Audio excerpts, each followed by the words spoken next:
Falegnameria Paludetto. Da più di 60 anni. Il legno su misura a casa tua. Marin Sverko, allora, con il 3-5-2 che avete adottato ultimamente, pensate di aver raggiunto finalmente la quadra per quanto riguarda l'assetto tattico in squadra? Non fa nessuna differenza per lui giocare con la difesa a 3 o a 4, tante volte anche costruiscono il gioco sia con la difesa a 3 che con la difesa a 4 per lui, per cui per Marin non fa nessuna differenza.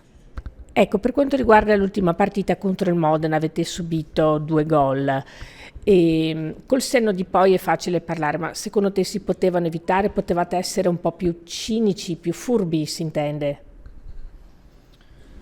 Sì, eravamo dispiaciuti, direi quasi arrabbiati alla fine della partita perché abbiamo ottenuto un punto, però volevamo tenerne 3, quindi abbiamo lasciato per strada 2 punti e tra l'altro abbiamo subito 2 gol negli unici 2 tiri in porta che ci hanno fatto gli avversari, mentre noi abbiamo costruito molte più azioni da gol e molte più occasioni rispetto a loro, quindi chiaramente c'è del dispiacere, però adesso guardiamo la prossima partita che è quella più importante.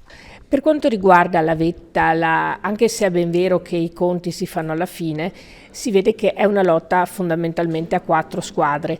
Pensate attualmente che il secondo posto in classifica per voi sia non un'utopia ma qualcosa di concreto? Sì, credo che abbiamo le qualità per raggiungere le prime 2 posizioni. Naturalmente siamo 4 squadre tutte forti, ma credo che abbiamo le qualità per raggiungere quell'obiettivo. Parlando invece di singoli giocatori, qual è stato finora l'attaccante più forte che hai incontrato, che hai fatto più fatica, ecco, a controllare, a marcare?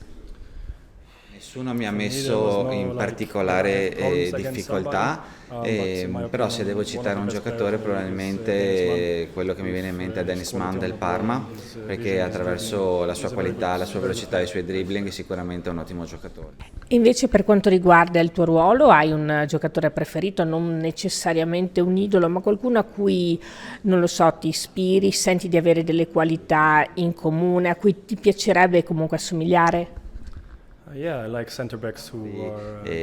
cui piace giocare la palla, a cui piace costruire l'azione, che siano in grado di giocare anche passaggi corti e gestire anche il pressing dell'avversario trovando sempre la soluzione giusta. Un giocatore che mi piace, con cui ho anche giocato, è Guardiol, perché lui ha queste caratteristiche, sono le caratteristiche a cui ambisco io e che penso di avere nelle mie corde.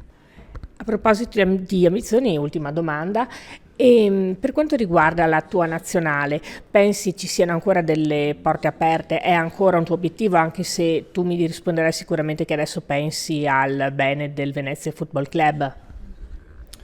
Naturalmente uno dei miei grandi desideri è quello di giocare nuovamente con la maglia della nazionale croata e naturalmente per fare questo devo raggiungere un livello superiore, speriamo di raggiungerlo con il Venezia per poi appunto potermi mettere in mostra nuovamente per poter vestire nuovamente la maglia della mia nazionale.